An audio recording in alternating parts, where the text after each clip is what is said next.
जिला महिला चिकित्सालय में मंगलवार को फायर मॉक ड्रिल कर कर्मियों को आग से बचाव और सुरक्षा की जानकारी दी गई।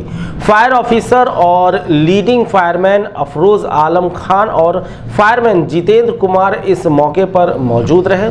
फायर टीम द्वारा अस्पताल के लोगों को आग के प्रकार एवं आग लगने का कारण के सैद्धांतिक और आग बुझाने की प्राथमिक जानकारी दी गई।